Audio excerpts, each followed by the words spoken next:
All right, so let's talk about hard raid and the changes that came along with it. Just a quick recap for folks.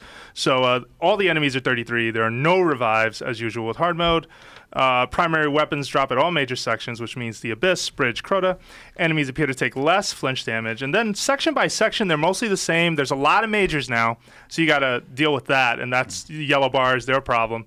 But at the actual Crota encounter is where the big changes come. So let me just read those really fast.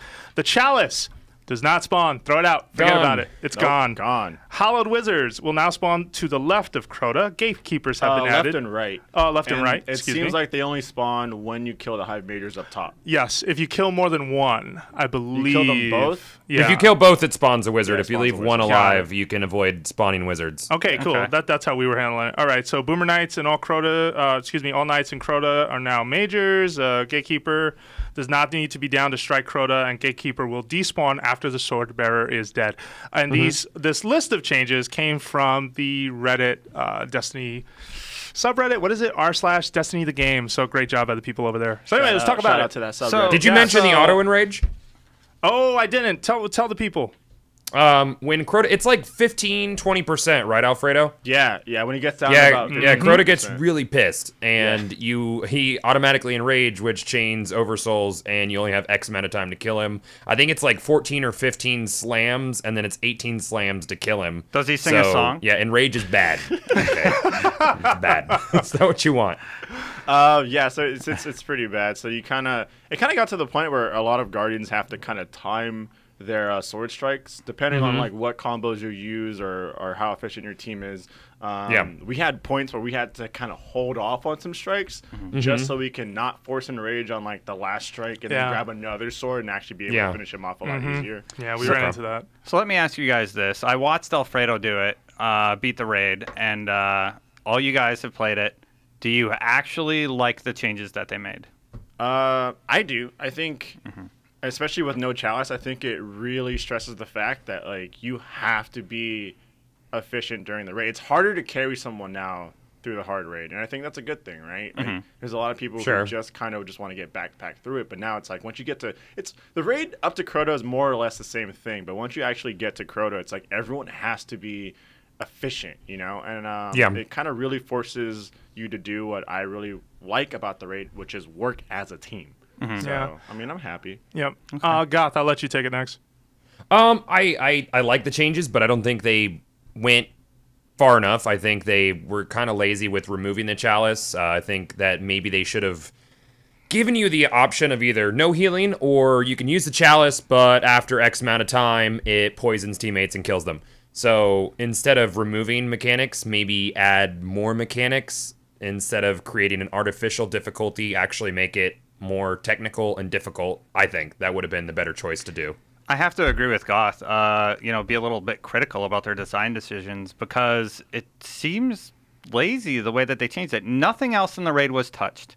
Basically, things were a little bit harder. Like you have yellow enemies instead of reds. I mean, I don't know how many raids I've seen that at the Abyss, like forming the bridge. How many have been saved by a hunter? Like I felt like that happened less and less on normal. It happens a lot on this. Oh, it happens a lot on hard. I think I've saved like 3 raids at this point. Yeah, I've seen you actually save a raid, Catalian. That was crazy. I was just like, oh my god. But they didn't change. They didn't change what you're supposed to do or anything, except for at the end. Like they just gave you more things to deal with, basically. So meanwhile, I'm in Alfredo's corner where I'm kind of fascinated by what taking away the Chalice does to the raid and how much more difficult it can be when you're upgrading all of these enemies and having to deal with, like, for example, wizards spawning if you kill 2 boomers on one side, like right away. I don't know. I feel like it's just teetering on the brink of being too hard and not too hard, if that makes sense, just because of the lack of changes in some areas. Well, I mean, here's the thing. Like, I'm happy about the changes to the raid, and that's because my expectations were low, right? Yeah. Like, I was not expecting much to change during this raid. I wish there was a lot that changed, but I wasn't expecting. So let me ask you why they were so low, though. And do you all sort of agree with that? Were all of your expectations lower for the hard raid? Yeah, because going into hard mode Atheon, I mean, they added what detains, and that was pretty much it. So we didn't really, we hoped they were going to change a lot and make it like, whoa, this is so different. But we kind of felt like, probably not. So here they added witches that can spawn. They added a forced oversoul. They took away the Chalice. and they added those knights that you can't kill. I can't remember their name. Guardians. Gatekeeper. yeah, You're the talking about the gatekeeper. gatekeeper. Yeah. But I mean, the gatekeeper only sits down the bottom corridor where like you know drop down and then run into the Crota. So they encounter. force left strat. So basically. yeah, they force you to just fight outside. Well, yeah, and they make dealing with the ogres a little harder for people who used to camp at the end of that corridor at the bottom of the chamber. Yeah. How do you guys feel about the lip strategy? Do you think that Bungie might do something about that, or do you think that it's a non-cheese strat? He can't hit you if you're up there, right?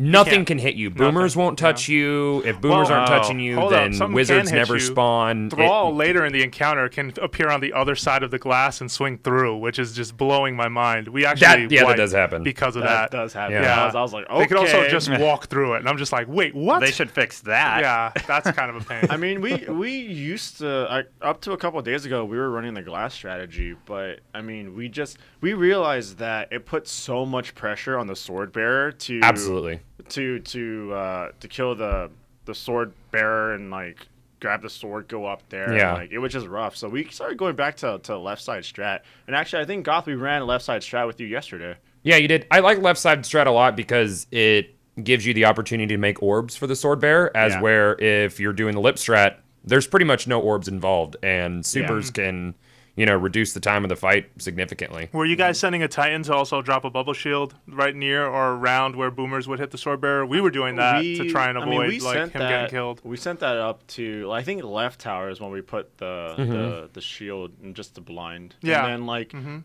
we even just got to the point where we're like, all right, like we're running left strat. We're used to that. Let's just kill the boomers up top, force the wizard, and then just kill the wizard immediately. And then as long as everyone has enough rockets, you can just demolish everything. But you're talking Galahorns. Yeah, you're talking Galahorns. That's not a regular rocket, bro. Yeah.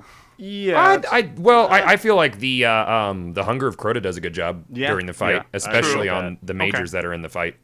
Good point. All right. So we are sort of mixed on the changes and how we feel about them, but overall, we'll see after next week when I get a chance to do it myself. It seems frustrating to the point that it's not as fun. Crota was fun. I mean, that's because you're watching me go through it for the first time. True. It's now that I have a better understanding of it, it's actually not too bad. One thing I really liked that I saw on Reddit, one thing I really, really liked is the Reddit community came together and they came up with alternate ways to regain health. And I'm like, that is the first time I've seen players forced to come up with other ways to do that. And that is one cool thing that I saw come out of the hard raid. Yeah, for sure. I mean, there's a lot of abilities or helmets and stuff like that, just like exotic stuff that'll help you regain health. There's the Suros as well, and then the Red Death. Because now you got to focus on different builds. Yeah, and just to wrap up this topic and move on, I will say that even if it is really difficult, I don't think it in any way replaces the sense of satisfaction that comes when you accomplish it. Yeah, of course. Like, I mean, I saw one of Goth's video and everyone was screaming